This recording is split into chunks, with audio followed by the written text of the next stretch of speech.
Okay, so if you're watching this video, maybe you're an active or a member in your house, maybe you're a freshman or sophomore, or maybe the Lord's just really given you a heart for your chapter in the last couple months and you're a junior or senior.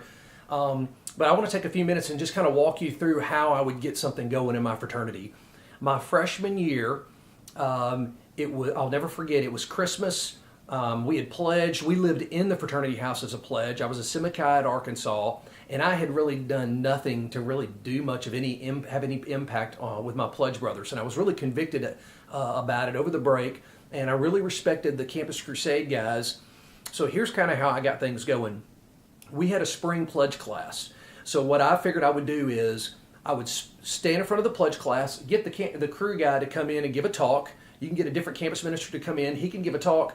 Then you give your testimony. Then I pass around just a comment card, and I had every pledge write down on a scale from 0 to 100. How sure would they be that they would go to heaven if they were to die tonight? And I would take those cards and I would put them in order based on how unsure they were. And I would tell the pledges, hey, back then they would need to get my signature. So I'd say, hey, when you're going to meet with me to get my signature, I want to talk to you about what you wrote on your comment card.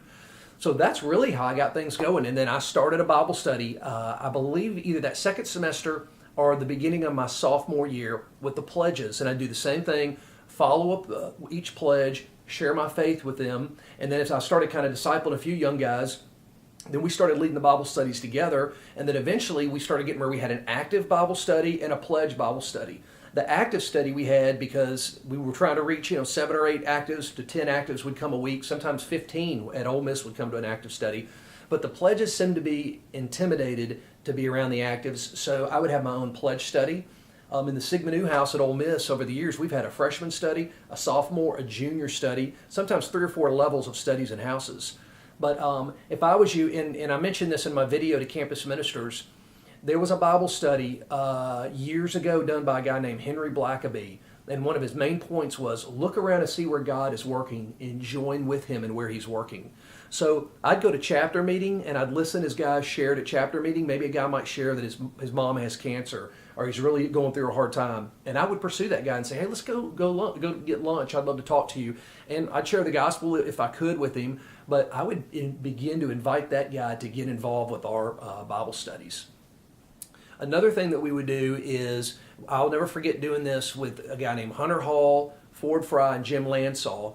Myself and Darren Stelzing, he was another guy that I was doing ministry with in my fraternity house, we would say to those guys, hey, go get a date this weekend, and we're going to cook out at the house, and then we're going to go to the band party, and we would invite these young guys to come hang out with us and see what it kind of looked like. We weren't perfect, but it kind of showed them what it looked like to be a Christian, being in the house, not getting wild and crazy, but having a good time, but also going to the parties.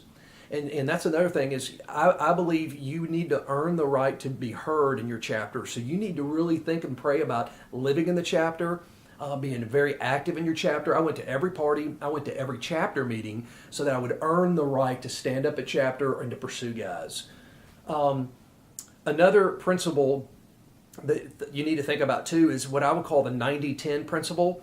When you're reaching out to younger guys in the house, man, you want to go play basketball with them. I started realizing hunting was a great way to get guys out in the woods just to talk and hang out. I'd spend 90% of my time just chatting about, Ole Miss football or hunting, and 10% talking about God. But when we were in the Bible study, primarily that's what we were going to do is talk about God during that time. But as that relationship with that person grows, it should back off more and more where you're spending more of your time talking about God and not just necessarily shallow things. Although I love hunting, I love sports, I think you want to have more of a balance. And then your goal ultimately is to work yourself out of a job. 2 Timothy 2:2, Paul says to Timothy, the things which you have heard from me in the presence of many witnesses, these things entrust to faithful men who will in turn find other faithful men. So pray that God would bring you faithful men. By the time I left Arkansas, we had about 5 or 6 faithful men. Some of them had come to know the Lord with us. Some of them were Christians that we poured into. And these guys really took the vision and they carried our ministry on for the next 20, 25 years after we left. So good luck. Please email me at isaac.jenkins@cru.org if you have any questions about having really leaving a legacy in your fraternity or sorority.